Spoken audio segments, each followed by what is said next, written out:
लोए सौसाहूडम। बोलो 2400 तीर्थंकर भगवान की जय, महावीर भगवान की जय, जिनवाणी माता की जय, गौतम स्वामी की जय, आचार्य श्री कुंद कुंद स्वामी की जय, बोलो कुमुद चंद स्वामी की जय, बोलो शांति सागर जी महामुनिराज की जय, आचार्य गुरुदेव श्री धर्म भूषण जी महामुनिराज की जय, आचार्य श्री सम्यक्त भूषण जी महामुनिराज की जय। भव्य आत्मन हमारे सामने यहाँ कल्याण मंदिर स्तोत्र विराजमान है, जो कि कुमुद चंद स्वामी के द्वारा लिखा हुआ है। आचार्य भगवान दिगंबराचार्य कुमुद चंद स्वामी के द्वारा रचित यह कल्याण मंदिर स्तोत्र आत्मा के उत्थान का कारण है, आत्मा को पवित्र करने वाला है। कुमुद चंद स्वामी ने इस स्तोत्र की रचना निज आत्मा की पवित्रता और विशुद्धि के लिए की। इसलिए हम लोगों को भी प्रतिदिन इस स्तोत्र का पाठ करना चाहिए और भक्ति भाव के साथ पाशनाथ भगवान की आराधना करके 700 पुण्य का अर्जन करना चाहिए। आप इस स्तोत्र का प्रतिदिन पाठ करेंगे तो निश्चित रूप से आपके जीवन में सुख शांति और आनंद का लाभ होगा। तो चलते हैं कल्याण मंदिर स्तोत्र की ओर, समझेंगे कि कुमुदचंद स्वामी ने, भगवान कुमुदचंद स्वामी ने इस स्तोत्र में क्या कहा है और इस स्तोत्र को लिखते समय उनके आत्मा की विशुद्धि कैसे हो गई, ऐसा इस स्तोत्र के अंदर क्या छिपा हुआ है। तो हम एक एक के माध्यम से समझने की कोशिश करेंगे कि यह स्तोत्र क्या है और इस स्तोत्र में हम किस तरीके से विशुद्धि कर सकते हैं, अपने आत्मा को पवित्र कर सकते हैं और निर्मल बना सकते हैं। तो चलते हैं पाशनाथ स्तोत्र अर्थात कल्याण मंदिर स्तोत्र। आज पहला मंगलाचरण रूप श्लोक है, इसको हम अच्छे से समझने का प्रयास करेंगे। कल्याण मंदिर मुदारमवद्य वेदी भीताभय प्रदम निंदित मंग्री पद्मम संसार सागर निमज्जद शेष जंतु पोतायमानमविनम्य जिनेश्वरस्य।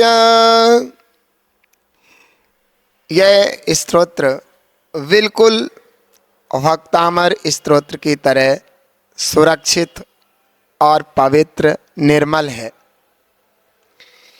इस स्तोत्र के प्रत्येक श्लोक में बड़ा भाव छिपा हुआ है।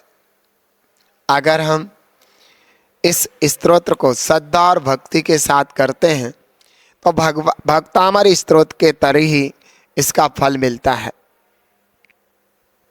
हम लोगों को प्रतिदिन सुबह नहा धो करके शुद्ध कपड़ों में बैठ करके पूर्व या उत्तर की तरफ मुख करके इस स्तोत्र को बड़े भाव विशुद्धि के साथ पाठ करना चाहिए। उस समय अंतरंग में बड़ी निर्मलता और पवित्रता होना चाहिए, जिससे कि यह स्तोत्र तुम्हारे आत्मा की विशुद्धि का कारण बने और 700 पुण्य का कारण बने। तो आज हम समझेंगे कि भगवान कुमुदचंद्र स्वामी ने इस श्लोक में क्या भाव भरा है, अच्छे से समझने का प्रयास करेंगे। तो चलते हैं कल्याण मंदिरम। पाशनाथ भगवान को कहा जा रहा है। कुमुदचंद स्वामी पाशनाथ प्रभु को कहते हैं कि हे पाशनाथ स्वामी, हे मेरे नाथ, हे अनाथों के नाथ, हे जगत के स्वामी, हे तीनों लोकों के अद्वितीय विभु, मैं आपसे प्रार्थना कर रहा हूँ और आपके गुणानुवाद करना चाहता हूँ। कल्याण मंदिरम, आप कल्याण के घर हैं, कल्याण के गोदाम हैं, कल्याण के महल हैं, अर्थात आप समस्त जीवों के लिए कल्याणकारी हैं। फिर कह रहे हैं वे उदारम, आप उदार भाव वाले हैं। उदार भाव अर्थात आपको कोई स्वार्थ नहीं है। आप भव्य जीवों को मोक्ष मार्ग बताते हैं, उस मोक्ष मार्ग के बदले आप कुछ चाहते नहीं हैं, ना अपनी पूजा, ना भक्ति, ना प्रशंसा, ना कीर्ति, कुछ नहीं चाहते। आप तो स्वतः ही सहज ही निस्वार्थ भाव से भव्य जीवों को मोक्ष मार्ग बताते हैं। फिर कहा अवध्य वेदी, और आप पापों को नष्ट करने वाले हैं। आपने 4 घातिया रूपी पाप स्वयं अपनी आत्मा से नष्ट कर दिए, अपनी आत्मा से दूर कर दिए, खत्म कर दिए। और जो आपके आश्रय भव्य जीव रहते हैं, आपकी भक्ति करते हैं, आपके गुणानुवाद करते हैं, आपका स्तोत्र पढ़ते हैं, तो उस भक्ति के प्रसाद से भव्य जीवों के भी पापों का नाश हो जाता है। फिर कहा भीत अभय प्रदम, डरे हुए लोगों को निडरता प्रदान करने वाले, अर्थात डरे हुए लोगों को अभय प्रदान करने वाले, भय रहित करने वाले। कैसे? क्योंकि संसार में सभी जीव भयवान हैं। हमेशा उनके मन में रहता है पता नहीं मैं कब मर जाऊं, मेरे कब दुख आ जाए, रोग शोक आ जाए, पता नहीं मेरे साथ कब क्या बुरा हो जाए। तो संसार के सभी प्राणी डरे हुए रहते हैं। तो आपने बताया हे भव्य आत्मन, तुम्हारे आत्मा का कभी नाश नहीं हो सकता। तुम्हारा आत्मा अनादि से अनंत काल तक रहने वाला है। जो पर्याय की अपेक्षा आत्मा को देखो तो पर्याय उत्पन्न भी होती हैं, नष्ट भी होती हैं, लेकिन द्रव्यार्थिक नहीं की अपेक्षा देखो तो तुम्हारा आत्मा सदा से है और सदा काल रहने वाला है। तुम्हारे आत्मा को कोई स्पर्श भी नहीं कर सकता, तो नुकसान कैसे पहुंच सकता है। इसलिए ऐसी बात बता करके भगवान ने सबको अभय प्रदान किया। तो भगवान डरे हुए लोगों के लिए अभय प्रद हैं, अर्थात निर्भय करने वाले हैं। फिर कहा अनिंदितम, निंदा से रहित हैं। हे भगवान, संपूर्ण लोक आपकी प्रशंसा करता है। पूरे लोक में ऐसा कोई जीव नहीं मिला जो आपकी निंदा और बुराई करता हो। सभी जीव आपके सामने हाथ जोड़ करके नतमस्तक होते हैं और आपकी कीर्ति, प्रशंसा, गुणानुवाद करते हैं। इसलिए आप कैसे हैं? अनिंदितम, प्रशंसनीय हैं। भव्य जीवों के लिए आप प्रशंसा के पात्र हैं, प्रशंसनीय हैं। फिर कहा संसार सागर निवज्जद अशेष जंतु पोतायमानम, संसार सागर में डूब रहे संपूर्ण जीवों के लिए आप जहाज के समान हैं। जैसे समुद्र में जहाज होता है, अगर कोई व्यक्ति समुद्र में डूबा जा रहा है और अचानक जहाज आ जाए तो वह जहाज के निमित्त से अपने आप को बचा लेता है। जहाज को पकड़ करके वह जहाज पर चढ़ करके अपने जीवन की सुरक्षा कर लेता है।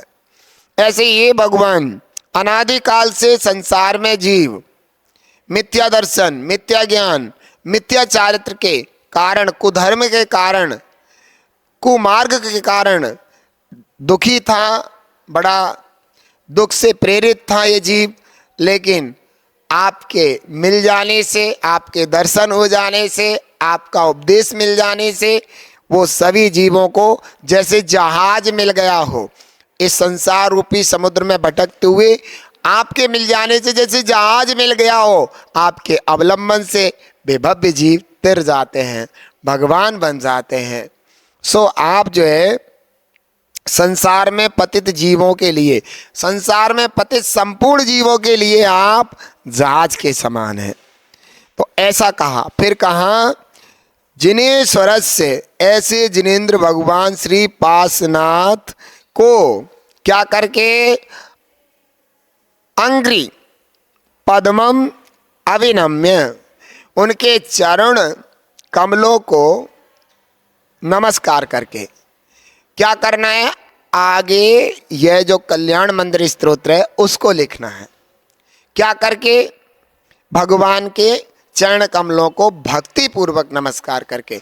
एक कुमुद चंद स्वामी ऐसा कह रहे हैं, भव्य आत्मन, मैं आपको बताऊं, ये श्लोक बड़ा ही प्यारा और विशुद्धि कारक श्लोक है। इसमें कुमुद चंद स्वामी ने अपने भावनाओं का उद्घोष किया है। उन्होंने पार्श्वनाथ भगवान के समक्ष अपनी भक्ति प्रदर्शित की है। उन्होंने पार्श्वनाथ भगवान के गुणों को गाया है। खूब शांति और आनंद के साथ स्वतंत्र रूप से उन्होंने अपने भावों को पार्श्वनाथ भगवान के चरणों में रखा है। कितनी सुंदर सुंदर बात कही है। उन्होंने कहा, हे नाथ, हे प्रभु, तुम इस जगत का कल्याण करने वाले हो। दुनिया में आपके अलावा इस जगत का कल्याण करने वाला कोई दूसरा दिखता नहीं है, क्योंकि आप वीतरागी हैं, स्वयं सुखी हैं। जो स्वयं सुखी है वही दूसरे को सुख उत्पन्न करने में निमित्त बन सकता है। जो स्वयं दुखी हो, रागी द्वेषी हो, वे दूसरे को सुख कैसे दे सकते हैं। हे नाथ, आप वीतरागी हैं, आप जगत के जीवों के लिए कल्याण कारक हैं, सुख प्रदान करने वाले हैं। फिर कहा कि आप उदार भाव वाले हैं। जगत में जितने भी जीव किसी का उपकार करते हैं तो उनके मन में ये छिपा होता है कि ये मेरी भी सहायता करे, लेकिन भगवान आपको किसी भी भव्य जीव से अपनी सहायता नहीं चाहिए। आप उदार भाव वाले हैं। आपका स्वभाव ही ऐसा है कि जगत का कल्याण हो। इसलिए नहीं कि जगत मेरी पूजा करे, प्रशंसा करे, मेरे स्तोत्र भक्ति आदि बनाए, ऐसा नहीं। सहज आपका स्वभाव ही ऐसा है कि जगत का मात्र कल्याण हो, ऐसा। और आपने पापों को नष्ट कर दिया है। आपने 4 घातिया कर्मों को अपने निज स्वभाव के बल से ध्वस्त कर दिया। और आप ऐसे महान सूरवीर हैं, आप ऐसे महान मोक्ष मार्ग के नेता हैं कि जिनकी भक्ति आराधना आदि करने से भव्य जीवों के निश्चित रूप से पापों का नाश हो जाता है। आप जगत के जीवों को निर्भय करने वाले हैं, अभय प्रदान करने वाले हैं। जगत के जीव डरे हुए हैं, जन्म मरण रोग आदि के दुख से भयभीत हैं, लेकिन आप उनको अमृत पान करा रहे हैं। आप बता रहे हैं आत्मा कभी नष्ट नहीं होने वाला है। ये पर्यायें उत्पन्न हुई हैं, नष्ट होंगी, लेकिन आत्मा अनादि से अनंत काल तक रहने वाला है। आत्मा को कोई भी किसी प्रकार का नुकसान पहुंचाने वाला नहीं है। जगत में तुम्हारे आत्मा को अगर कोई नुकसान पहुंचाने वाला है तो तुम हो। इसलिए तुम समझ जाओ, अपने आत्मा को राग देश मोह भाव की तरफ मत ले जाओ, विकारों की तरफ मत ले जाओ, मिथ्यात्व की तरफ मत ले जाओ। सम्यक दर्शन, सम्यक ज्ञान, सम्यक चारित्र में आरूढ़ करो अपनी आत्मा को, सम्यक तप में आरूढ़ करो, जिससे कि तुम्हारा आत्मा जो पतित आत्मा है वह परमात्मा बन जाए। ऐसा आपने उपदेश दिया तो जगत के जीव भय रहित हो गए। और आप कैसे हैं? अनिंदितम, आप प्रशंसनीय हैं। जगत आपकी प्रशंसा करता है। हे नाथ, जगत में ऐसा कौन होगा जो निस्वार्थ होकर के जगत के जीवों को सुख प्रदान करने में निमित्त बने। आप एक ऐसे स्वामी हो जगत के कि जिन्होंने बिना कुछ लिए, बिना कुछ लेने की भावना के आपने जगत का निस्वार्थ कल्याण किया है। आप धन्य हैं। फिर कहा कि संसार सागर में, संसार समुद्र में जो डूब रहे, अर्थात संसार में जो दुखी जीव हैं, है ना, कितने जीव हैं? अशेष जंतु, संपूर्ण जीव हैं, उनके लिए आप पोतायमानम। कैसे हैं आप? आप जहाज के समान हैं। जैसे जहाज जीवों को एक जगह से दूसरी जगह पहुंचा देता है, उसी प्रकार संसार में दुखी जीवों को आप संसार के दुखों से निकाल करके मोक्ष में धर देते हो, मोक्ष प्रदान करा देते हो, अर्थात आपके निमित्त से संसारी जीव मोक्ष प्राप्त कर लेते हैं। तो ऐसे आप संसारी संपूर्ण जीवों के लिए, संसार के दुखों से पार होने के लिए जहाज के समान हो। कैसे जहाज हो? अद्वितीय जहाज हो, जो कभी खराब नहीं होता, जो सदा जीवों की सहायता करता रहता है, मोक्ष मार्ग बताता रहता है। ऐसे आप श्री पार्श्वनाथ भगवान के श्री चरणों को भक्ति पूर्वक नमस्कार करके मैं इस स्तोत्र की रचना कर रहा हूँ, ऐसा आचार्य भगवान कुमुद चंद स्वामी कह रहे हैं। धन्य हो वे दिगंबराचार्य कुमुद चंद स्वामी, जिन्होंने सहज भाव से पार्श्वनाथ की भक्ति करके अपने जीवन में बहुत पुण्य कमाया और मोक्ष मार्ग की तरफ लग करके अपने जीवन को भगवान बनने के रास्ते में लगाया। और हम जीवों को ये स्तोत्र दे करके हम लोगों के अंदर भी अच्छी अच्छी भावनाओं को विकसित किया। इसी भावना के साथ ओम नमः।